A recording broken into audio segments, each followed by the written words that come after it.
अस्सलाम वालेकुम दोस्तों, मेरा नाम डॉक्टर लियसगर है और आज की इस वीडियो में हम डिस्कस करने जा रहे हैं what should a student do 3 days before the final MCAT test.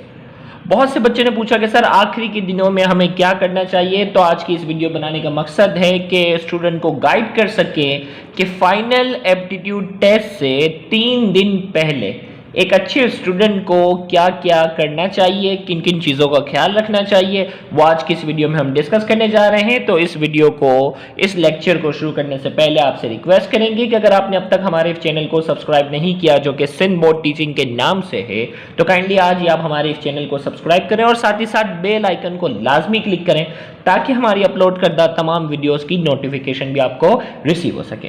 तो 3 दिन पहले, फाइनल एमकेट टेस्ट से पहले 3 दिन पहले जो सबसे बड़ी कंफ्यूजन होती है वो ये होती है कि किन चीज़ों को रिवाइज किया जाए और किन चीज़ों को रिवाइज ना किया जाए।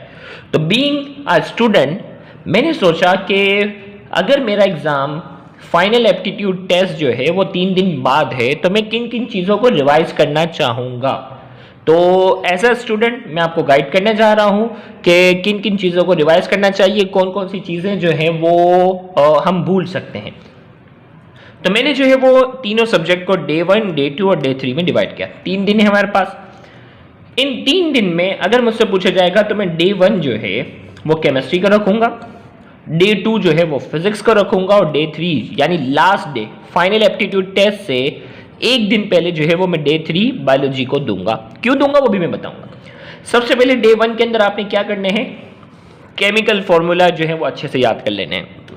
जैसे केमिकल फॉर्मूला जो होता है ना, सेकेंड ईयर में लूनर कास्टिक का फॉर्मूला क्या है, इसी तरीके से ब्लू विट्रोल का फॉर्मूला क्या है, इस टाइप की जो चीज़ें हैं ना, कॉमन नेम होते हैं और कॉमन नेम के जो फॉर्मूले होते हैं ना, एंड वक्त पे बच्चा भूल जाता है कि भाई जिप्सम का फॉर्मूला क्या था, प्लास्टर ऑफ पेरिस का फॉर्मूला क्या था। ये जो है ना आपने आखिर दिन में इसको अच्छे से रिवाइज करना है, क्योंकि फाइनल पेपर में इस टाइप का जो एमसीक्यू आ जाता है कि ब्लू विट्रोल का फॉर्मूला क्या है, ब्लू विट्रोल को जब, हाँ, तो ये जो चीज़ें हैं ना आप भूल सकते हैं। तो इसीलिए जो है वो आखिरी जो केमिस्ट्री का जो Day 1 रखा है उसमें केमिकल फॉर्मूला आपने याद कर लिए। केमिकल इक्वेशंस, केमिकल इक्वेशन कौन सी वाली, आपने केमिकल इक्वेशन पहले तो इनऑर्गेनिक वाली इक्वेशन को अच्छे से देखने की कोशिश कीजिएगा कि इक्वेशन जब कंप्लीट करते हैं तो वो किस तरीके से बैलेंस की हुई इक्वेशन है वो याद करने की कोशिश कीजिएगा।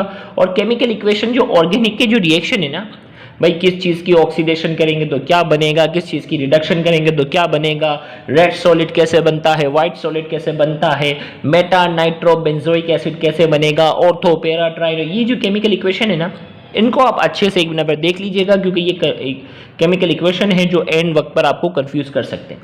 याद रहे डेफिनेशंस तो आप पढ़ चुके हैं ना, आपको पता है कि भाई लिमिटिंग रिएक्टेंट की डेफिनेशन क्या है, एम्पेरिकल फॉर्मूले की डेफिनेशन क्या है, मॉलिक्यूलर फॉर्मूले की क्या है, एटॉमिक मास, एटॉमिक नंबर, ये डेफिनेशन बंदा भूलता नहीं है, स्पेशली एमसीक्यू में भूलता है केमिकल इक्वेशन वाली चीज़ें। तो पहली फुर्सत में केमिकल फॉर्मूला आपने Day 1 पे करना है, केमिकल इक्वेशंस ऑर्गेनिक की और ये सारी चीज़ें कर लेनी है।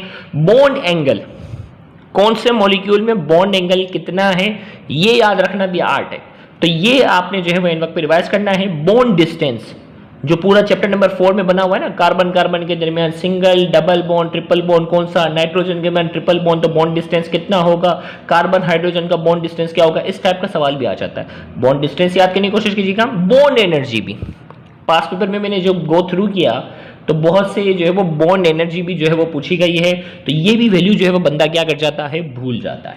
फिर इसके बाद पीएच वैल्यू, पीएच वैल्यू जो है चैप्टर नंबर 7 की जो है ना, कि भाई कौन से फ्लूइड की पीएच वैल्यू क्या है, ये चीज़ें भी इंसान जो है वो भूल जाता है। इसके साथ साथ जो है वो यूनिवर्सल इंडिकेटर है, उससे रिलेटेड भी सवाल आया हुआ है कि न्यूट्रल पीएच में उसका कलर क्या होता है, एसिडिक में क्या होता है, बेसिक में क्या होता है, वो चीज़ें याद करने की कोशिश कीजिएगा। तो ये चीज़ें जो हैं केमिस्ट्री में आप कीजिएगा और कॉन्फिडेंस रहिएगा। छोटी छोटी डेफिनेशन, छोटे छोटे न्यूमेरिकल्स, ये चीज़ें इंसान इतनी आसानी से नहीं भूलता। तो आपने Day 1 पर जाकर जो है ये सारी चीज़ें करनी है। Day 2 पर जो है आपने क्या करना है, फिजिक्स उठाया और इसके बारे में भूल जाओ, टेंशन फ्री हो जाओ, अब जो करना था कर लिया, बस लिख दो। अब जो है वो स्ट्रेस लेने की ज़रूरत नहीं है। अब जो है वो Day 2 पर आपने फिजिक्स के फॉर्मूले, फिजिक्स तो है ही फॉर्मूले की गेम। मैंने जो अपने टीचिंग करियर में जो सबसे ज़्यादा जो सब्जेक्ट टीच किया वो फिजिक्स ही है। और मैं फिजिक्स में कहता हूं कि फिजिक्स यानी एप्टीट्यूड की जो फिजिक्स है वो फॉर्मूले की गेम है। अब कैसे फॉर्मूले की गेम है? एप्टीट्यूड में न्यूमेरिकल टाइप का सवाल होगा, अगर आपको फॉर्मूला अच्छे से याद होगा, आपने डेटा बनाया, वैल्यू पुट किया, आंसर आया। या डायरेक्टली प्रोपोर्शनल, कौन सी चीज किसके डायरेक्टली प्रोपोर्शनल है, कौन सी चीज इनवर्सली प्रोपोर्शनल है, किस चीज को बढ़ाएंगे तो कौन सी चीज कितना बढ़ेगी, रिलेशन आते हैं। तो फिजिक्स जो एमकेड है ना वो 3 हिस्सों में डिवाइडेड है, न्यूमेरिकल टाइप सवाल, डेफिनेशन टाइप सवाल, रिलेशन के सवाल, ये चीजें हैं। तो इन सारी चीजों के अंदर अगर देखा जाए फॉर्मूला अगर आपको अच्छे से याद होगा तो आप फौरन से क्या कर लेंगे, चीज़ों को पहचान जाएंगे। तो फॉर्मूले आपके पास फर्स्ट ईयर फिजिक्स के और सेकेंड ईयर फिजिक्स के जितने भी फॉर्मूले हैं उन तमाम फॉर्मूलों को अच्छे से पक्का सा रिवाइज कर लेना, क्योंकि फॉर्मूला अगर आपको याद नहीं है तो उससे रिलेटेड न्यूमेरिकल भी गलत, उससे रिलेटेड रिलेशन भी गलत, तो आपने फॉर्मूला अच्छे से रिवाइज करना है। Value of constant, constant value आपने क्या करनी, याद करनी है कि मास ऑफ अर्थ कितना होता है, मास ऑफ सन कितना है, रेडियस ऑफ अर्थ क्या है, value of universal gravitational constant क्या है। ये वैल्यू टाइप के सवाल भी पास पेपर में कई बार आए हुए हैं। तमाम कांस्टेंट जो वैल्यू हैं याद करना मुमकिन है। ऐसा ना हो कि आप कोएफिशिएंट ऑफ लीनियर एक्सपेंशन के चार्ट याद करना शुरू कर दो, स्पेसिफिक हीट के चार्ट याद करना शुरू, मोटी मोटी वैल्यू याद करनी है, स्पेसिफिक हीट ऑफ वाटर याद कर लेना है। इसी तरीके से जो है जो कांस्टेंट याद करना मुमकिन है वो, और उनके यूनिट्स याद रखिएगा। यूनिवर्सल ग्रेविटेशनल कांस्टेंट की वैल्यू 6.67 एक्सपोनेंट -11, ये तो सबको पता है। यूनिट बहुत से बच्चों को नहीं पता होता, न्यूटन मीटर स्क्वायर पर केजी स्क्वायर है। तो यूनिट आपको याद करने से फायदा क्या होगा, एक तो यूनिट पूछ लिया जाता है कि यूनिट ऑफ एंगुलर मोमेंटम क्या है, यूनिट ऑफ लीनियर मोमेंटम क्या है। यूनिट की मदद से डायमेंशन वाला टॉपिक भी क्या हो जाता है, कवर हो जाता है। तो ये आपने यूनिट्स जो होते हैं ना अक्सर भूल जाता है। आपको वैल्यू याद होती है, एंड में फंसते कहाँ, अरे यार वैल्यू तो याद है लेकिन यूनिट क्या आती है उसकी। जैसे permittivity of free space of air, इसकी यूनिट क्या है, अक्सर बच्चों को नहीं पता होता। परमिएबिलिटी ऑफ फ्री स्पेस और एयर, उसकी यूनिट भी अक्सर बच्चे भूल जाते हैं। तो यूनिट आपने अच्छे से याद करना है। साथ ही साथ जो है इसमें जो है ना वैल्यू ऑफ कांस्टेंट, इसमें आखिरी जो चैप्टर 20 है ना सेकेंड ईयर फिजिक्स का, उसमें अल्फा पार्टिकल की वैल्यू, अल्फा पार्टिकल की पेनिट्रेशन पावर एयर के अंदर कितनी है, अल्फा पार्टिकल की पेनिट्रेशन पावर जो है वो एल्यूमिनियम के फॉइल में कितनी है, ये वैल्यू भी अक्सर आती है, ध्यान में रखना है। और उसके साथ साथ ग्राफ बंदा जो है अक्सर कंफ्यूज हो जाता है। ग्राफ को भी आप रिकॉल कर सकते हैं कि वेलोसिटी टाइम ग्राफ क्या है, डिस्टेंस टाइम ग्राफ में क्या होगा, जो है वो वेरिएबल वेलोसिटी होगी तो क्या होगा, कांस्टेंट वेलोसिटी होगी तो क्या होगा। ये आपने ग्राफ को भी एक नंबर रिकॉल करना है। इसी तरीके से डे 3 आप आगे बायोलॉजी। अब आपने जो वो केमिस्ट्री और फिजिक्स की टेंशन नहीं लेनी, जो करना था कर लिया, खत्म। स्ट्रेस लोगे ना कि फला चीज कच्ची है, फला चीजों का क्या होगा, वो आप जहन में रख लो कि आपकी परफॉर्मेंस जो होगी वो बिल्कुल पुअर हो जाएगी। बस डे 2 हो गया, फिजिक्स का काम निपटा दिया। अब आपके पास डे 3 है। बायोलॉजी को डे 3 पे इसलिए रखा कि इसमें आपने सुपरफिशियल रीड देना है इन विच यू आर वीक। कोई ऐसा टॉपिक आपको लग रहा है ना बायोलॉजी का जो आपका कमजोर है, जो आपको अच्छा से जो है वो बार बार भूल जाते हो, उसको आपने अच्छे से रीड करना है। परसेंटेजेस ऑफ वेरियस कंपाउंड, मुख्तलिफ कंपाउंड की परसेंटेज जो है इंसान भूल जाता है। यूरिन की कंपोजिशन, उसमें ग्लूकोज कितना होना चाहिए, 0%। इसी तरीके से जो है वो हाईएस्ट कंपोजिशन कितनी है, यूरिन की पीएच क्या है, यूरिन के अंदर कौन कौन सी चीज़ें पाई जाती हैं, उनकी परसेंटेजेस जो हैं। साथ ही साथ जो है वो चैप्टर नंबर 2 बायोलॉजिकल मॉलिक्यूल में आपको पता है ना कि सेल के अंदर जो है वो परसेंटेज ऑफ वाटर कितना है, प्रोटीन कितना है, कार्बोहाइड्रेट कितना है, वो चार्ट बने हुए हैं, वो आपने करना है। उससे रिलेटेड अगर सवाल आ गया तो आप फंस सकते हो, तो वो चार्ट आपने अच्छे से क्या करना है, रिवाइज करना है। तो डे 3 बायोलॉजी इसलिए रखा है कि थ्योरेटिकल है, थ्योरेटिकल चीज़ों में पढ़ते वक्त बंदा इतना स्ट्रेस में नहीं आता। तो आपने सुपरफिशियल रीड देख दी, आपने अपनी जो मार्किंग की हुई है उसमें जो चीज़ आप भूलते जा रहे हो उनको अच्छे से डे 3 पर कवर किया। फिर इंपॉर्टेंट इंस्ट्रक्शन जो आपको बतानी है वो ये बतानी है, do not study more than 12 hours. बच्चे होते हैं ना 18 घंटे स्टडी कर ली, 20 घंटे स्टडी कर ली। मैं आपको सीधी सी एडवाइस दे रहा हूँ, 12 घंटे से ज़्यादा स्टडी करने की ज़रूरत नहीं है। क्यों? क्योंकि बीमार पड़ जाओगे। आखिरी 3 दिन बहुत अहमियत रखते हैं। अगर 20 घंटे, 18 घंटे, 17 घंटे स्टडी कर ली और अगर आप बीमार पड़ गए तो मेहनत पूरी ज़ाया, साल पूरा ज़ाया जाएगा, मेहनत पूरी ज़ाया हो जाएगी। 12 घंटे से ज़्यादा स्टडी नहीं करनी।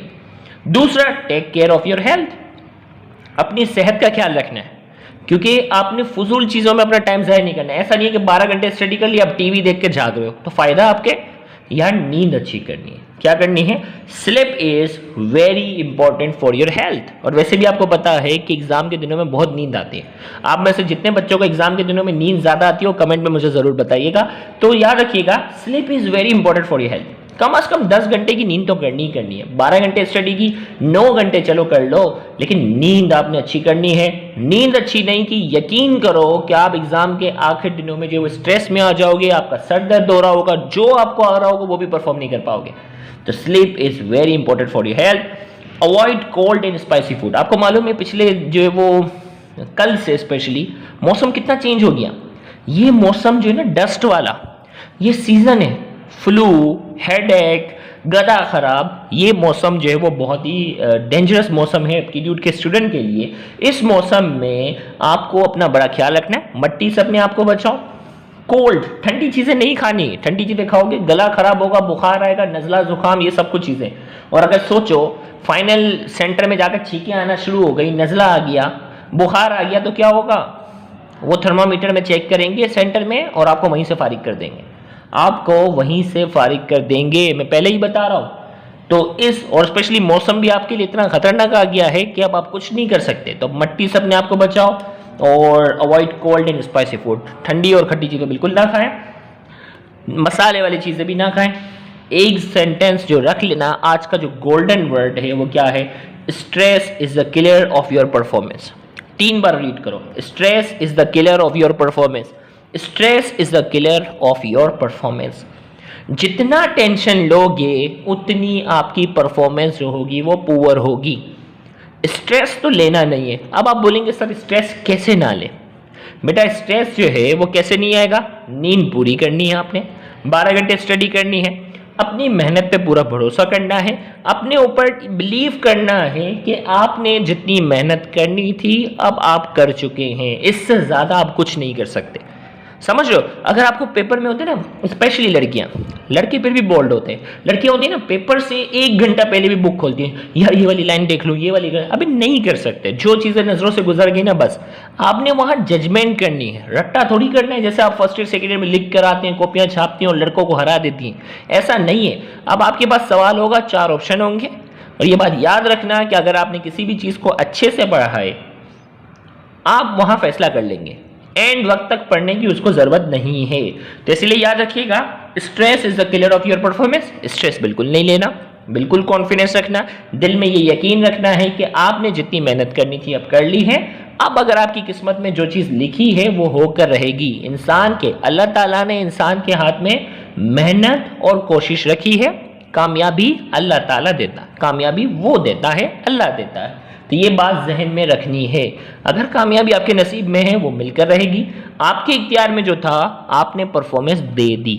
ये सेंटेंस अपने दिल में दोहराना है, फाइनल सीट पर बैठना है और सिर्फ ये दुआ करनी है कि अल्लाह ताला ने इंसान के हाथ में मेहनत और कोशिश रखी है। अब कामयाबी जो है वो अल्लाह ताला ने हमें देनी है और ये अल्लाह हमें कामयाब फरमाए। ये दुआ करके आप अपना पेपर शुरू कर देना। आखिर में एक सेंटेंस अच्छे से याद रखिएगा, all is well is the secret of success. मैं ये नहीं कह रहा मेहनत जो है वो सीक्रेट ऑफ सक्सेस है, हार्ड वर्किंग, बस पागलों की तरह सारी जिंदगी वो करते रहो। नहीं, मेहनत तो करनी करनी। दिल में एक बात याद रखना, हर चीज के लिए आप मेंटली तैयार हैं। ऑल इज वेल, जो भी होगा उसके लिए आप क्या हैं? तैयार हैं। अगर इस लेवल का कॉन्फिडेंस है, यकीन करें आपकी परफॉर्मेंस बेहतर होगी, आपकी परफॉर्मेंस बेहतरीन होगी दूसरों से। एक सेंटेंस आपने जो है वो आमिर खान का जो है वो याद रखना है, ऑल इज वेल। हमने मेहनत कर ली, अब जो भी होगा, अब उस सिचुएशन को फेस करने के लिए क्या है? तैयार है। अगर इस लेवल का कॉन्फिडेंस आप में है और आप मुस्कुरा सकते हैं फाइनल पेपर शुरू करने से पहले, यकीन करें आपकी परफॉर्मेंस जो होगी वो बेहतरीन परफॉर्मेंस होगी। और उम्मीद करता हूँ कि वो बच्चे जो आजकल बहुत ज़्यादा परेशान हैं वो अपना स्ट्रेस थोड़ा कम करेंगे, रिलैक्स रहेंगे। 12 घंटे स्टडी करो, नींद अच्छी करो, अपनी सेहत का ख्याल रखो, क्योंकि ज़रा भी आपकी सेहत जो है वो डिस्टर्ब हुई तो आपकी पूरे साल की मेहनत जो है वो ज़ाया हो सकती है। Thank you very much. अल्लाह हाफिज़।